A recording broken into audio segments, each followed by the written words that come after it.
Hello everybody and welcome back to my channel. If you're new here, hello, welcome, my name is Charlotte. Today I basically decided just to chill it down a little bit and to not have my nails set up and to literally just sit on my bed and just kind of have a more casual, relaxed wrap up. Reason why I don't really want to be so high stakes and really like, oh my god, and sorry for any hoovering that my parents are doing, is because of what is happening right now. I am posting today, the day that I'm filming this, like last week's video, but I'm not going to make it too like, oh my god guys, check out my video. I'm not going to kind of tweet about it and talk about it too much just because I don't feel right doing so. I could just not upload, but I'm a very scheduled person, so if I just decide to not upload that video today, or you know, I decided to do it in a couple of days, it'll kind of just mess with me a little bit and I wouldn't know when I would be next uploading it. And so in line with this video, which will be going up in a week, I'm just gonna have a chill video. I don't really feel right and I'm not in the best mood to, you know, be making a fanfare out of it. I will be leaving in the description below loads of links for you to go donate and sign. So just so if you want to show your support and really want to do something, then you can, if you haven't already, because I think by now you probably should have, or you should have, I'm sorry. This month wasn't even the best reading month for me.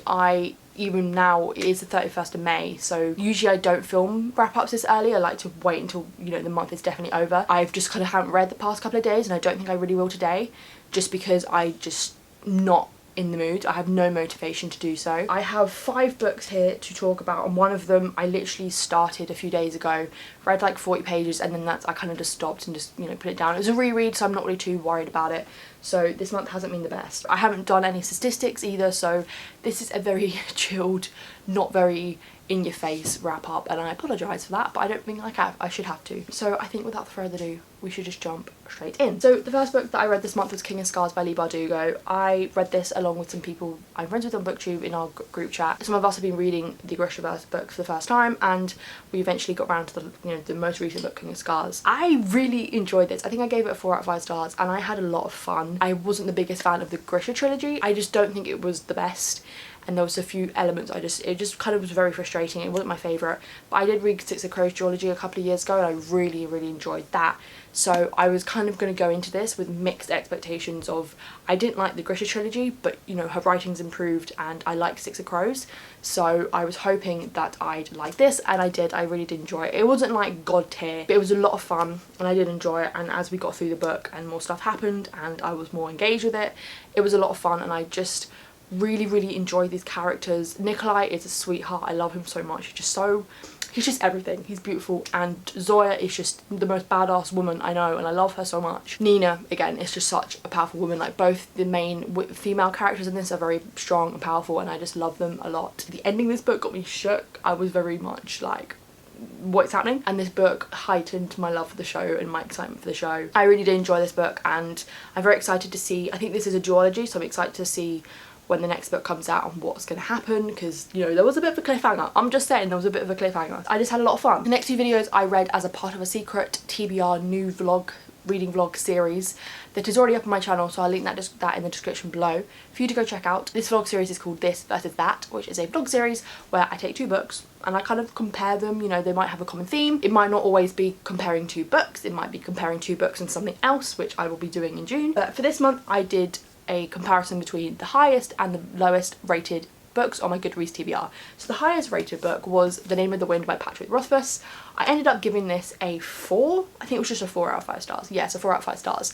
I went in this with quite high expectations, but also with the expectations of, this is an adult fantasy and that's not really my genre, so I wouldn't expect to like it as much as some people who love that genre do. But I still really enjoyed it, and I thought it was such a perfectly crafted book. I have since seen that Patrick Rothfuss is misogynistic, so kind of glad I'm not gonna be reading the next book. Like, even though I enjoyed this book, I remember looking up the second book and seeing that it was like 1,000 pages long, and I was like, okay, I didn't like it that much, no thanks. So I won't be continuing on the series. Some people would hopefully think I would, but I'm not, just because now that I've heard he's misogynistic, and now that I've seen that the next book is 1,000 pages long and this one was already tasked to get through, no thank you. But I did enjoy this, and I just had a lot of fun, and it was really intriguing to jump into an adult fantasy kind of for the first time.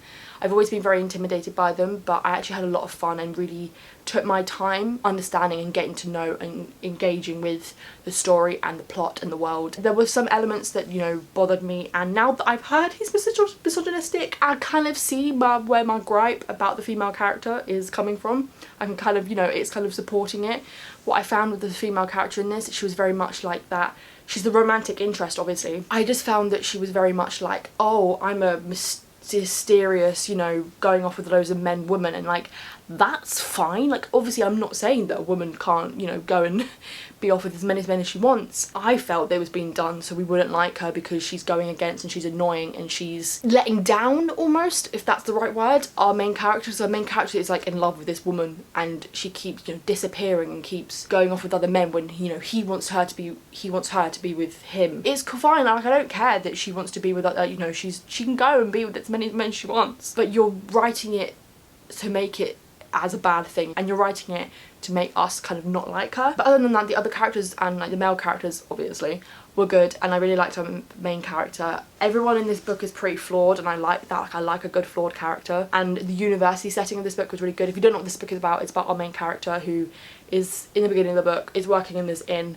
and he's very kind of like infamous and very like well known in this world as being this like magician kind of wizard kind of, I don't really know what they call them, and this guy kind of comes to his inn and is like, I want to tell your story. So the rest of the book is spliced between scenes in the present of him at the inn when he's older, but is mainly his story being told or him telling his story. We have an aspect of him at the university, so where he's getting educated, and that was like one of my favourite aspects. Whenever we were pulled out of that, I was like, I'm not enjoying it as much.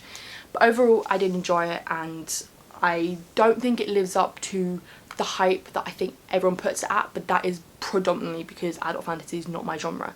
So if you do like adult fantasy, I think you will enjoy this, but just remember, misogynistic. And if you want to check out the vlog, obviously when I, you know, took you on my process of reading this book and the next book, link in the description. So the next book I read obviously was the lowest rated book on my TBR, and I'd read this book before at the end of last year, or kind of September last year, and I DNF'd it at 50 pages, but I wanted to give it another go.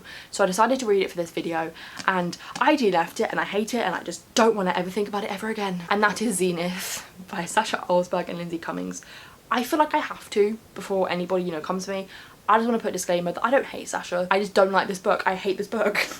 I don't hate her as a person. Just because I don't like her book doesn't mean I don't like her as a person. I can hate a film that one of my favourite actors is in. Locked In, one of Ben Barnes' early film, is a terrible film, but I still love Ben Barnes. I started off and I was like, okay, I think I'm engaging and I think I'm understanding and I'm like liking it more than I did when I've last read it. As it went on, I just couldn't. It was just the worst, and I was hating myself for trying to push through. So I gave up. Like, I had to give up because I just couldn't. Basically, this book is about our main character, Androma. I always think it's Andromeda, but it's not. It's Androma or Androma. Andy. I'm calling her Andy because that's what she's called throughout the whole of this book. It's main character Andy, who is like the lead of this like female space pirate gang, which is cool. That's such a cool concept. Beginning of the book, their ship kind of gets taken over by this guy that Andy used to date or be in love with, but they hate each other now, and she thought he was dead. The ship gets taken over by this king, I don't know if he's a king, being like, find my son for me, even though you basically killed my daughter and I hate you. That's basically the plot. But then there's also other characters and their plots weaving through, but I don't know where they are in the world. I don't know what their position are in the world. I think some of them are queens, I don't know. And then one of them is developing this serum maybe that kills, but I don't know, because this book was so messy. First of all, world building, shocking. As I said, I couldn't tell you where the extra characters were in this world or anything about this world, or like, obviously it's not a world because it's set in space, but anything about this universe, I couldn't tell you. I can tell you that there are planets and that some people are from these planets, but other than that, nothing. The characters just felt a bit cheesy, you know, they were kind of trying to be quirky, and I know they're space characters, so you can kind of, you have some leniency, you can sometimes make characters have like pointy ears or something, you know, but when characters have two heads, which I can kind of look past, or when characters have skin that maybe burns their clothes off, but then alongside that, or alongside the kind of messy characters and the bland characters, came the messy structure. This book has got short chapters, and I'm all for short chapters. I love a good short chapter book. But when you're batting between all these characters, you're not engaged in the book and you're forgetting what's happening, and you go back to different chapters and you're like, what's going on? And you get thrown into different character perspectives who have nothing to do with the main plot line, and you're like, I don't know who these people are and what they're doing and what their, you know, motivation is. You get so confused, so then you go from Andy's perspective, it ends, her chapter ends on a cliffhanger, it's a very short chapter, and then you get thrown into this Lara, I don't know, this random woman's perspective, and you don't know who this person is, so the majority of the chapter you're trying to work out who this person is, and then 2 pages later you get thrown into Andy's perspective and you're like, oh my god, wait, I'm back in Andy's perspective, wait, what happened in Andy's previous chapter? It gets too much, it gets way too much. And then when, you know, you're starting off a chapter that's Andy's chapter and it's meant to be from her perspective, but then literally two paragraphs later you're in Dex's, who's the guy she's in love with or whatever, his perspective, and then you're thrown back to Andy's, and you're thrown back to Dex's, and then you're thrown back to Andy's, and you're like space of like 2 pages. It gets confusing and it gets very annoying, and that's why I DNF'd it. It was just messy and I didn't like it and I hate it and I just want to I didn't like this book. As you can tell, it frustrated me, it angered me, and I want to throw it in the bin. Goodbye. The next book that I read in the month of May was one that I've been meaning to read for so long because it's a very popular book on YouTube, and generally in the world right now, like I've seen a lot of just like celebrities talk about it as well, and obviously it's been made into an Amazon TV show, I think, which I'm excited for. I was very hyped to read this because loads of people love it, and you know, some of my favourite people or my favourite booktubers love it, and that is Daisy Jones and the Six by Teddy Jenkins Reid. Went into this with high expectations. I think that kind of unfortunately ruined it. Not ruined it, but didn't make me love it as much. I think I gave it a 4.5 out of 5 stars, but it was kind of like a 4 on Goodreads because I don't think it deserved the full 5. This book was really good. I really did enjoy it. Like, don't get me wrong, it was amazing. I enjoyed it so much. The writing style is so beautiful, and I can tell why it's, you know, everybody wants to reread this book, because I'm not gonna lie, I kind of got to the end and I was like, I wouldn't mind rereading this. Her writing style is very addictive, and it's also very calming. While I was reading this book, I was kind of going through some dodgy, bad mental health moments, and this book kind of really allowed me to kind of come out of that and just escape and really calm me down at some points, and it was just a kind of a little nice breather for me, so I really enjoyed that. If you don't know what this book is about, it follows this band called Daisy Jones and the Six, who are like a very popular band back in the 70s, kind of like a Fleetwood Mac kind of esque sort of band. Through interview format in the present, we are kind of being told the history and the story of this band and why they broke up. I love it. It is really good. I think the main reason why I didn't get like a full 5 out of 5 stars was because I went in with too high expectations.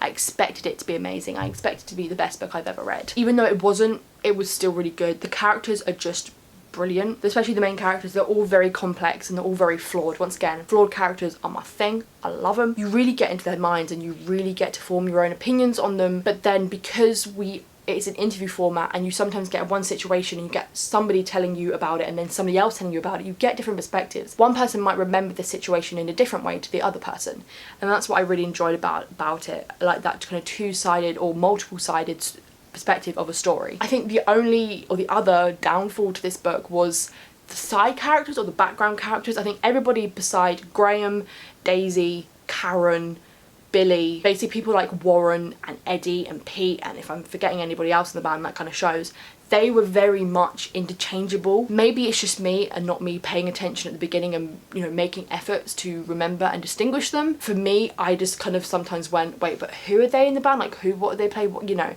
I knew that 2 of them are brothers, but then it just, I think with the high impact or the main focus being on Daisy and Billy mainly, with other main focus on Karen and Graham, it was harder for the other characters or the other people in the band to be fleshed out. And it also went for, you know, the background, the very more background people, so like producers and agents and critics, that's the word, critics. It was harder for me to distinguish them or to remember who they were when they popped up again. So I think that's my only critique, is some of the characters or the background characters felt a bit interchangeable and not very distinguishable. Once again, the characters are very flawed, especially Daisy and Billy, especially Daisy, and it was just brilliant. I really did enjoy it and I had a lot of fun, and I'm glad I did read it, and I'm very excited to see what they're going to do with the TV show. I think this definitely works with TV show format, because if it was a film, I feel like you could do it with interview format, but I feel like it would be very dead, and you kind of, I feel like with the TV they can flesh out more. They can take these situations and create massive bigger scenes and just flesh it out a bit more, which I think is great. I just want to say trigger warnings for alcohol and drug abuse, cheating, abortion and toxic relationships all comes into this. It's, you know, 70s hipster band stuff. So, but overall I really did enjoy it and I'm very glad I read it. I had a lot of fun. It is definitely it's definitely one of those books that I'm gonna probably revisit, because I can kind of see why people do and why people have read it multiple times. And the last book, which I'm not going to talk too much about because, as I said before, it is the book that I kind of started a few days ago and then just stopped. It is a reread.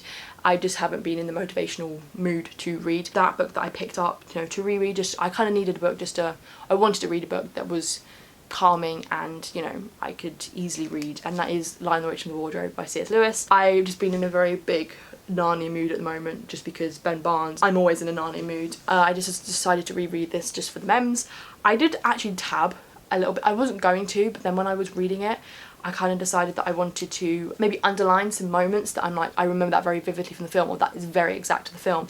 For example, when Lucy first discovers the wardrobe, she mentioned, or it's mentioned, that there's a dead or kind of half dead blue bottle fly on the windowsill, and I always remember that moment from the film. So the fact that they've taken such a small detail like that is focused on in the book, and taken it and focused it on in the film, I think is brilliant. Obviously I've read this before, I read this a couple of years ago. I forget how similar it is, like very similar. Even by lines, it is very, very similar. What I did note was in the beginning, you basically, in the book, you get jumped straight into them being in this house and straight into them discovering, or at least discovering, the wardrobe. It takes like 5 pages for her to discover the wardrobe pretty much. Whereas in the film, you have this build up, which I think is kind of, they needed it. I also decided to tab green or green moments, which usually for me means, oh, it's a bad moment, didn't like it. But in this sense, I tabbed it in terms of things that are written in this book, and because obviously this book is kind of a modern classic-esque kind of, you know, it's 20th century. I tabbed moments that now, when I'm reading it now in the 21st century, in, you know, 2020, it feels outdated. For example, Lucy having a go, or saying, oh, you should be ashamed of yourself, to Mr. Tumnus for crying. Like, I know it's not too big of a moment, but it's almost just like, you don't need to tell him to be ashamed of himself, like, let the man cry. And then there was another moment when I think Edmund discovers the wardrobe and enters it first. It says, just like a girl, said Edmund to himself, sulking somewhere and won't accept an apology. I remember noting when I read it, you know, a couple of years ago, that there's a lot of sexist comments in this. And I know, again, it's like early 20th or like mid 20th century. I remember reading it and seeing how Father Christmas says to Susan, women shouldn't be part of fight, kind of basically saying women shouldn't fight wars. That is one thing that is kind of obviously laced throughout this book, is sexist, but probably not a big thing back then, but it's kind of now, if he was put in books now, people would be up in arms about it. It's kind of sexist marks, comments, sentences and stuff like that. But unfortunately, I was not in the mood to kind of read this. Even when I was kind of in a mood to read, I was kind of like, oh, I was rereading, I'm not really in the mood. I'm gonna try and start reading some of my June books today, just gonna get a head start and just kind of get back into reading so I don't kind of completely fall out of it. So that is it for this chilled wrap up. I hope you understand and I kind of still enjoyed it. I kind of probably ranted for a bit longer than I wanted to, but I kind of, once I got into it, I really did enjoy it, and it was kind of nice just sitting down and talking. I hope everybody is safe and is okay. It is hard because I'm finding myself drained and upset, and yesterday morning I had like a massive cry about it, but then, not that I make myself feel bad about it, but I have to remind myself that I don't have the right to be like, oh, I'm so mentally drained, but that I personally feel like I don't have the right to say that. I'm white. I will wrap this up here. I still hope you enjoyed this video. If you're new around here, please do not forget to subscribe. Comment in the description below some of the books that you read in the month of May. That all said and done, I will see you all in my next video.